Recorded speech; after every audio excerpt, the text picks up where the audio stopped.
Hey, so I wanted to do a video for starting founders. Let me see if this can get wider. Yes, that's great. And the thing about starting founders, or first-time founders, I would say, is that you have no idea what's going to be happening. There's no manual for how to run an effective company. There's definitely no catalog that you can browse through to see the different strategies to make sure your spouse stays with you. It gets hard. There's quite a bit of info that talks about the amount of hours that you have to put in, the types of sacrifices that you are going to have to make, and what I've been realizing, because I am launching my company this week. I'm a first-time founder, although I've built somewhat of a business before. I was a 1099 contractor with a sales organization. We were selling luxury skincare, and it was awesome. I still use it, still love it. All the people that started the company, I fell in love with the founders and my mentors and best friends that we all did very well there. Got to travel the world, build business across different continents. It's just that I had this thing inside me that was pounding, and I now know that it's the entrepreneurial bug, and there was this issue that I saw in the market, and I wanted to go after it. Nutrition has been a really, really big part of my life for the last 5 or 6 years, ever since I was 20. I should give you an example of why since 20. When I was 20, I actually just had started my sales career, and I was couch surfing at the time, so high stress, low nutritional intake. I was eating out of, I was just eating junk food and stuff. And when you have to deal with dollar menu, I was so broke, I was not only eating dollar menu, but I went to this one city and I ordered 2 of the things that I normally get on the dollar menu, and it was 2 pennies different, and I fought over it. I was telling the driver. Anyways, so back to the story, I digress. I realized that nutrition should be a big part of my life because I had 3 diseases hit me back to back to back. I got a pretty intense string of bronchitis, which some people think is normal, but I had bronchitis, and then I got shingles about 2 weeks later. 20 years old. And then I developed a hiatal hernia. That's where your stomach herniates into your esophagus. Painful stuff. And my mentor at the time, best friend now, he gave me this CD set. He said, listen to this, it'll help you out. And it was on raw eating. It was actually a Tony Robbins disc from 20 years ago. So very outdated. I would not suggest that that is the way to go now. We have new science that has kind of unveiled different things. But it was in the ballpark of being right. You are what you eat.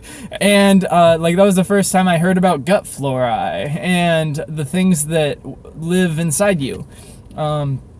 This is not where I heard it, but I now know that we have more non-human cells in our body, non-human cells and bacteria cells in our body, than we do human cells and bacteria in our body. It's like a smorgasbord of awesomeness going on inside of us. And so we are this multi-faceted multi-organism that is just, it's really reliant upon what we put in it. And anyways, where was I going with that? Oh yeah, that was my beginning of my health education. And a few years ago, so 2 years into that, I met my girlfriend. She was having health issues, and for a year we struggled with her getting misdiagnosed. We would take her to the doctor because that's what you should do when you feel bad, and she had all these crazy symptoms, and it's really unfortunate when you have a lot of different symptoms but you don't have the mechanism or understand what's the cause of it. So you start throwing darts at a dartboard, and they thought she had hyperthyroidism. They thought she had anemia. They thought all of this stuff. But I mean, she was balding. She was blacking out, fainting. She was getting screaming migraines, 1 or 2 a week. She was under 90 pounds at times. It was just a really, really tough time. Losing vision because of her headaches. It was just pretty scary. And a year into it, don't ask me why I took this long to tell her. I just realized my microphone's not plugged in. So I'm gonna keep going with it and hope that this was a good enough audio. Anyways, so she had experienced this for about a year, and And I gave her this CD set. It was 6 discs. The one that my buddy gave me when I was 20 and had those health issues. And I'm like, oh yeah, baby, well, you should just listen to this. Because I thought that she was out of touch with her body. And what she got out of that was cut out meats, cut out animal products. What she did was she cut out red meats and chicken. And I don't know how long it was, but it was quick. Her hair started coming back. She naturalized back to her normal weight. Since then, once she got healed, I mean, I'm not sure if it was weeks or like a month or two, but it was like, and she ended up, man, lost my train of thought. So, that was it.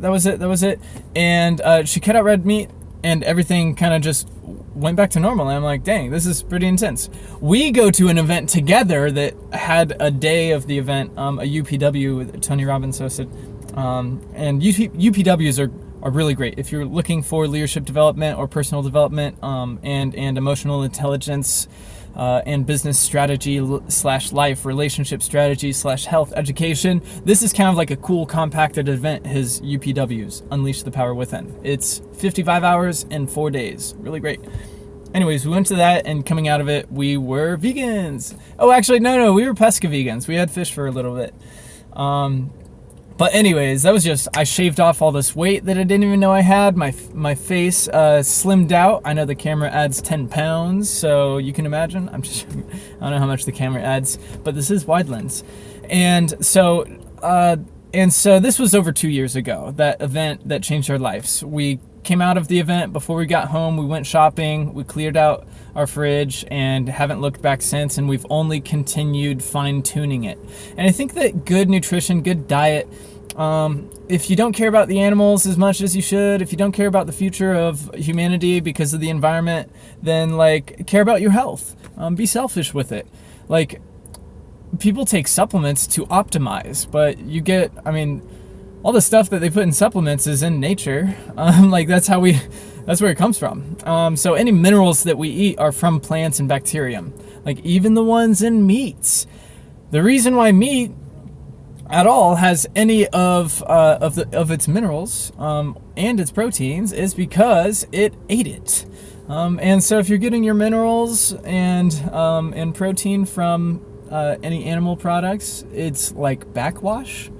That's the way I think of it. It's like mineral backwash, because you're eating something that got that something from the thing. So you can literally cut out the middleman, the moodle man. Cut out the middle moo, and get all of that nutrition directly from plants. And so that brought us to the frustration that I dealt with. About the time that I got into driving for Uber, doing Lyft and Amazon, my nights on the town, on the prowl, started being, I started staying up a lot later. And I started realizing that, dang, I'm in San Diego. And in San Diego, it's like extremely hard to find some healthy meals. Like, healthy food in San Diego has a bedtime that's like way earlier than mine. Like 9 o'clock, 10 o'clock, depending on how you count it. Definitely earlier, depending on the area of city. And like, I'm like, dang, if it doesn't exist out here, then people aren't eating healthy. And being an Uber driver, key point to anyone that wants to learn about your market: become an Uber driver, become a Lyft driver. Like, you get all these random people in your car that you can get this market feedback from, and it's awesome. I've done over 5,000 trips, so you can imagine if there's 2 on average in my car, I got to hear a lot of great things because you get asked the questions. I mean, you also get asked questions too, but you can play around with how you answer those, because some people are funner to funk with than others. And so I realized that people didn't have the choice to eat healthy. And I would ask people, do you like eating healthy? Do you like taking care of yourself? Do you consider yourself a healthy eater? And people would say, yes. And when they would, I would say, cool, so what do you eat? And I would get like Chipotle, and so I would typically ask, what? That was one of the main ones, but it was It was the funniest one because Chipotle must have done some really, really good branding, because people would be like, yeah, you know, because the chicken's organic. And yeah, if you've ever talked to those people, you just understand, like, just because it's organic doesn't mean it's healthy. Just because there's vitamins in it doesn't make it healthy. I can vitamin fortify dog poop, and if you ate it, yeah, you'd get some vitamins, but you're still eating crap. And so the environment in which you get your nutrition from matters. And so I was tired of going to Vaughn's or going to Ralph's and buying vegetables so I could eat them. I would literally buy a stalk of broccoli and just eat it. I would get bell peppers and just chomp. I would get tomatoes are actually cool. I still do that. I don't know if you've ever eaten a tomato like an apple, but I love them. They're like an adult gusher. And so I had this big frustration of not getting or having the ability to eat what I wanted to when I wanted to. And so I was like, all right, well, I should make a healthy vegan fast food place that's open 24/7. And that was the goal. And then I started talking to entrepreneurs. I got involved in the San Diego Startup San Diego is a nonprofit that's ran in San Diego for startups. And I started volunteering in this organization, getting around people that have launched startups before, because as I transitioned out of my last sales job, I knew that I needed to completely switch gears. I needed to fully engulf myself in what's called total immersion learning, where if you want to learn a language, the best way to do it is to get plopped in, if you want to learn Spanish, Mexico or some Latin-speaking country, and just not have a translator. And you'll learn really quickly. If you want to learn French, go to France. My best friend that actually spent a semester in France, he said that he learned more French in that semester than he did in his two years class here in the States. And that example plays out in business. If you want to launch a successful company, if you want to be a good entrepreneur and be a good founder, or be a good graphic design artist, or be a good wedding photographer, whatever it is, if you don't have the skills and you don't understand it yet, spend the time in that environment so you can be around it and learn and absorb. Become a dry sponge and go around the type of environments that you want to be able to maximize your own talent and effort and time into, and soak it up. That is that. And so I got around entrepreneurs. I went to startup school, the Y Combinator event that they did. It was just a weekend event, a single day, but like we got to listen to Reid Hoffman and Mark Andreessen and the founder of Pinterest and Sam Altman, and got to hear pitches. And once you start hearing startup pitches, then it's like, dang, I know how to say my company like these guys are saying theirs, and then you start to learn your pitch. And then you watch videos online of people pitching investors or people getting coached. And then you're like, dang, I have this issue. Now I know that that's typically the answer that comes. And you start to learn by absorbing the content that's in the environment of what you want to be like. For startups, it's great because any type of startup you can get info from. So find the types of startups that you like, find the types of startups that are doing well, find the types of startups that are innovative, and find the types of startups that are partnered with the right people. Look at good investment firms and look at who they've invested in, and go and watch some videos and see if any of them speak to you. I mean, there's some successful companies that I don't want to listen to because, like, dang, they're just really hard to listen to.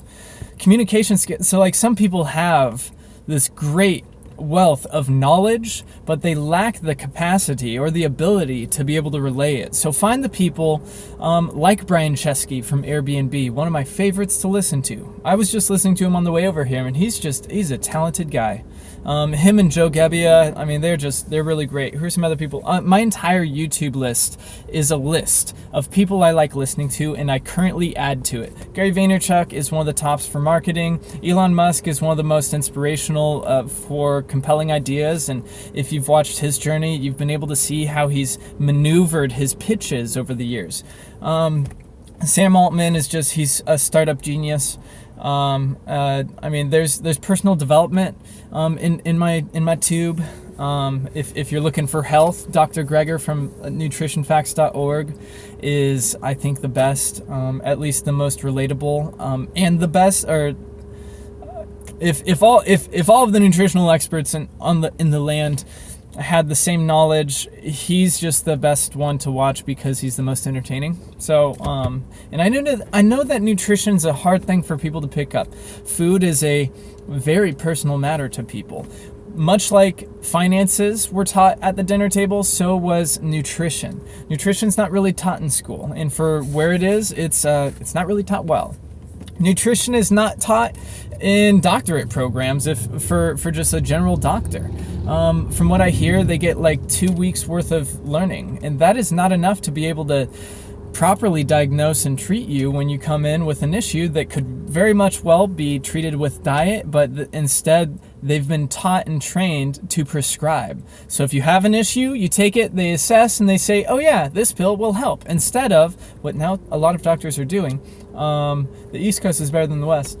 Is they'll come in and you'll come in with and be pre-diabetic, and doctors, instead of saying, oh, let's get this taken care of and get you on a little bit of insulin so you don't have to get so much insulin, they'll say, hey, this is something we can reverse, you got to take action, let's start you on a plant-based diet. And that's what's happening. People are dropping off insulin like crazy. It's so intense how fast people are dropping off insulin and lipid medications that for diabetes or like other issues, that people literally will have a bad reaction by dropping off so quickly if they switch to a plant-based diet, if they and have like complete reversals. So anyways, wow. 16 minutes in. Thank you for being here this far. Let me tell you just a few more things, because I've been thinking so much lately, and I wanted to make sure that I could start documenting and start vlogging some of my ideas with what's happening, because I'm launching this week. I'm a first-time founder. I have a lot of entrepreneurial experience. I spent 8.5 years in restaurants. I was a part of 2 launch teams, so I at least have the audacity in thinking that I know enough to be able to get into this and not fail right away. Success is definitely a possible option with what we're doing. OCDeli is the company I'm launching, OCDeli, and it's this perfect place to eat. So it has nothing to do with Orange County. It has everything to do with making you think of the OCD syndrome. So OCDeli. When I was 14 working at a deli, I made sandwiches perfectly, and the regulars requested me over Deb. She didn't really take her time on sandwiches or shakes. I did, and every bite was the same, and I made it with love, and people could tell. So, like, I think that was a big shaping point for me, because at that time, I'm like, I make things perfectly. One day I'm gonna have my own deli, and everyone will have to make things perfectly. So I'm gonna call it the OCDeli. And so me as a 14-year-old was not a vegan then, so I thought we were making sandwiches. Now what OCDeli's doing is we're stocking your fridge full of healthy food that's ready to eat. And we do this without the use of plastics or trash. We serve your food in stainless steel. We serve your drink kits and drink powders in mason jars. And we pick it all up when you're done. And there's no subscriptions. I personally don't like subscriptions where you have to like call them up or go online and be like, I don't want anything. Stop charging my card. It's like, that's really frustrating. You should be able to eat as you go, pay as you eat. And these are things that I thought were important to me.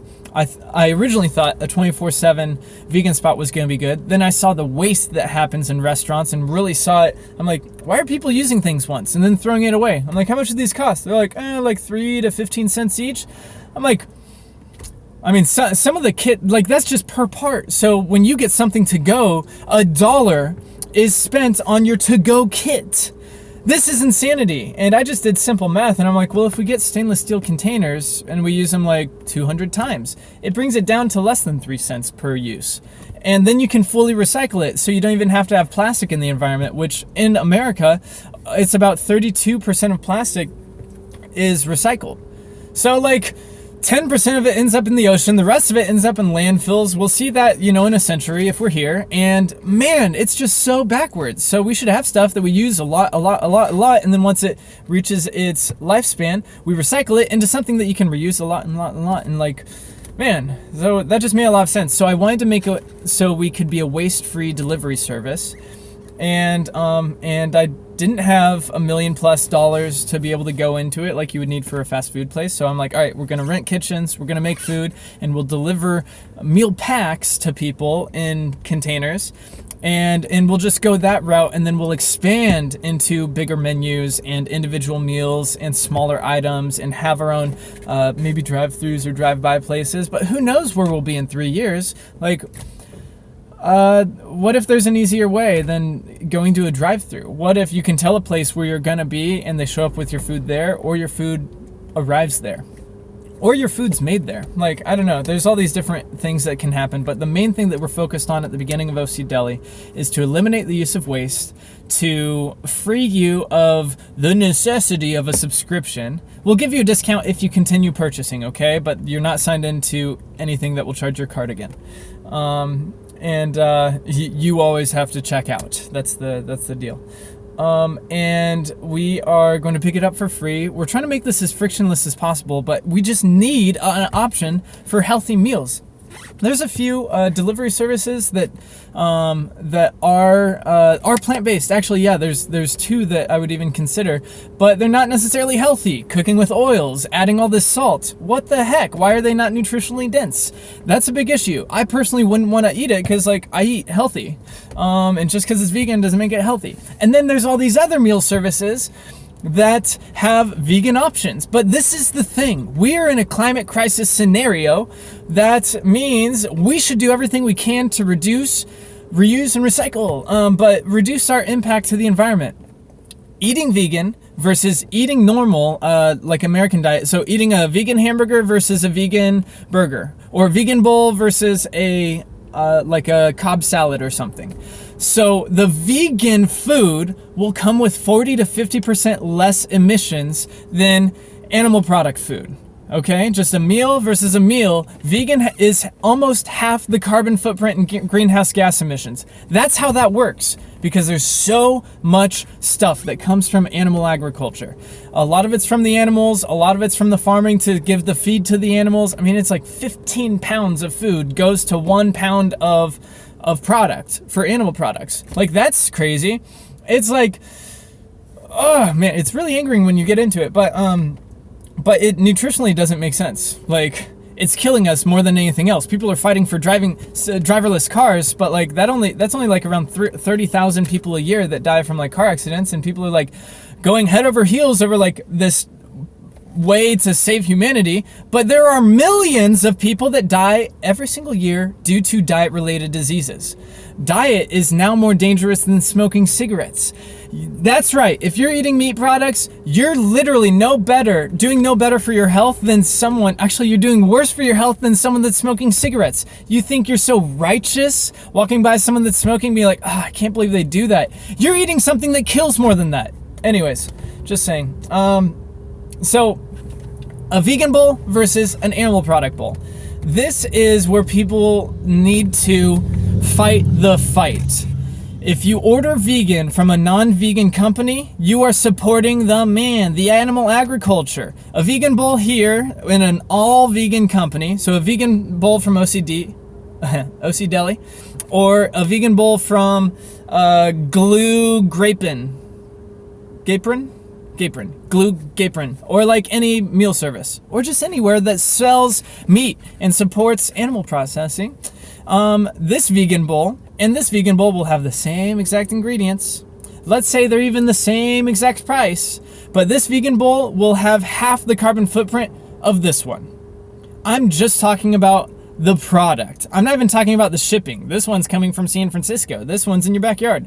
But the vegan bowl from OCDeli, or the vegan bowl just from any 100% vegan company, is going to come with a 40 to 50% less greenhouse gas and carbon emission than a vegan bowl from your favorite other normal standard restaurant chain. Anywhere that supports animal products, even if it's seafood.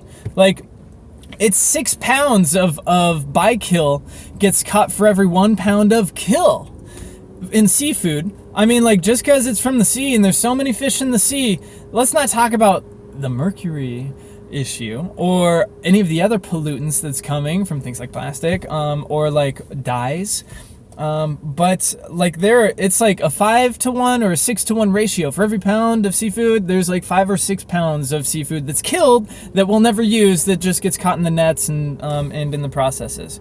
So guys, going vegan, if it sounds like it's really crazy to you, don't go cold turkey right away. No pun intended. Don't go cold tofurkey right away. Okay? Take your time, but make the process start. Start the process. I think I was talking about entrepreneurialism earlier. So if you're still on this for that kick, that's great. Being an entrepreneur is kind of like being a vegan.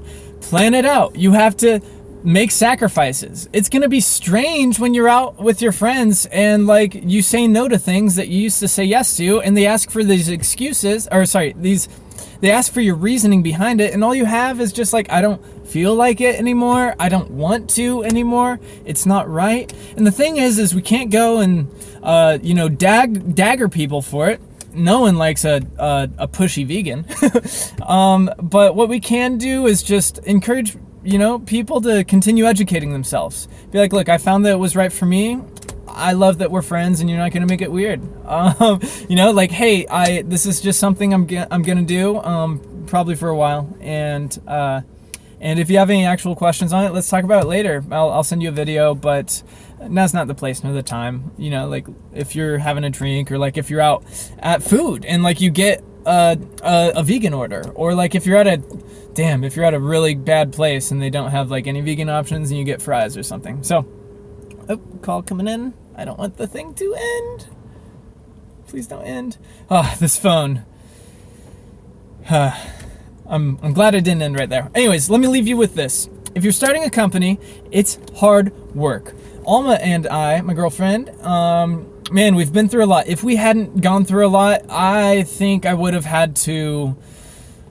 Man, I would have missed a lot more in the business. We wouldn't be launching this week. If so, the strain on our relationship would have been sky high. Since her and I have traveled together, we spent a year and a half on the road doing business and doing some really intense leadership development and training and stuff. We've developed a lot as a couple. Our company together. As a couple. And without that type of communicational background where we do have faith and do have trust in one another, I just don't think that I would have been able to make the sacrifices in this business like I would have. Like if we would have just started as a relationship when I was just starting in this business, I mean, like you have to limit your time with your spouse just because otherwise your business isn't going to get off the ground for the most part. And it does depend on your goals and what you're looking for. Are you looking for a lifestyle business where you can just build a system and kind of have like a set income? Or are you looking to go and save and change the world? And in that category is a scalable, buildable, fast growing business. With organizations that come out of places like Silicon Valley, London's a really great startup place. Like, being first to market doesn't matter, it's being first to scale. And so if you don't hit it really hard, really quickly, you do have the chance of all of that hard work going to the wayside, and you just getting experience and connections and new skills or talents or whatever else you pull out of it. Hopefully it's more than just experience. But like all of our money is sunk into this, and if it didn't work out, you just have to be willing to take that bullet and learn what you've learned and relearn. So the next time, if you do a next time, you're better prepared. But I'm pretty sure we're going to. We're partnered with, in essence, nutritionfacts.org. We're doing this event later this year here in San Diego. It is going to be a very awesome event. Dr. Michael Greger, this guy, he was in What the Health film. He was in Forks Over Knives. He runs nutritionfacts.org, this awesome nonprofit. And I would go to his site and treat it like a Google for nutrition. So go in, type in a keyword, you have all this great material. But he's coming to an OCDeli hosted event here in San Diego at SDSU later this year. I booked him in March for this event, and in March we weren't even a company. I didn't even have a place we were gonna stay. I had the vision that it would at least launch before October, and that was a date that he said was available, and so I booked him. And it was really on faith. It was a really big financial commitment beforehand, and so far it's looking like it's worked out. This week I'm gonna put live the tickets for the event, and I hope it's a good turnout. I think we're gonna sell out. We have a few mini celebs coming already. There are definitely going to be there's definitely going to be a lot of spotlight on this event, and so by that time I just want to make sure that I have customer flow and a product market fit well, that we have this recovery, because there's utensils that we give people in containers, that we have this recovery worked out. And if you're going to be a customer of OCDeli, please bear with us some patience. This is a new model. It doesn't exist anywhere as far as giving you stuff that we collect. And I'm doing it on my own, and so just like give me patience and give me time to figure it out as we go. But if there is any issues, we'll work it out one-on-one. I'll give you kale chips or something, but you know, free hugs. But I do want to say thank you to anyone that actually listened this far. I did not know this was going to be a 30-minute video, 32, whatever it'll end up being. But dang, I can't tell you how many days I've showed up to list stats to go and work and finish some of the website design, and been like, dang, you know what? I had some good thoughts. I wish I could have shared it and had this be a documented moment, because like, man, the internet's this great thing. Something like YouTube, where this is going, is like this awesome thing. If it existed when people like Henry Ford, David Rockefeller, Andrew Carnegie were helping build and pioneer parts of the country, it's like, imagine what an interview or a vlog from these guys would have been. Henry Ford would sit down and be like, you know what, like, we're about to launch this thing called the assembly line. I can't believe no one's done it before. Like, I really hope it works. Maybe there's a good reason, but like, I think that we're gonna be able to make it so everyone can buy a car. This is gonna be really cool. And then like, we get to watch that in 2015. Like that stuff is really exciting to me. And whether or not OCDeli is going to be that company that 50 years from now, 60 years from now, is like this incredible example of what can happen if you just go for it, and want to help protect the world and preserve parts of the planet that matter, like people's dignity, their ability to be healthy, and their access to great food options. I think that OCDeli, if we make a big enough splash, we can at least fulfill our mission. OCDeli's mission is to accelerate the transition to sustainable eating. You're like, huh, that kind of sounds like Tesla's mission. Yes. Learn from the greats, copy from the greats. You know, like that's the thing. I'm an Elon fan. The moment I saw him, I was like, oh, this guy. And so I've overdosed on his material, and it's like, if it ain't broke, don't fix it. And Tesla just recently went vegan, so that's cool. But I did want to make it so like OCDeli could be this really fun company that OC does things that's really funny and punny and cute. And I think that we can at least be OCDeli enabled to help accelerate the transition to sustainable eating. We need to show that reusing containers is the future. Reusing things that people use so often has to happen. There's this trash can I walk by outside of this flowing with coffee cups. And coffee cups.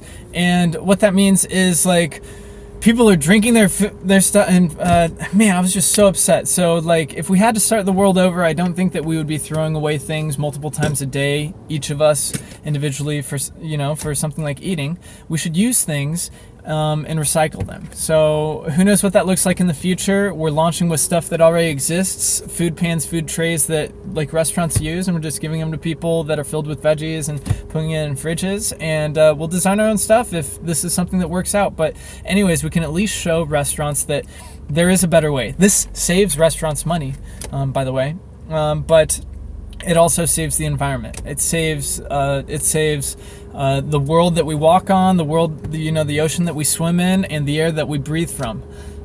Because stainless steel production is much lower, is a much lower emissive process than creating plastics, and stainless steel is recyclable up to 95% of the same exact tensile strength. So it's like you don't have to remine all the time.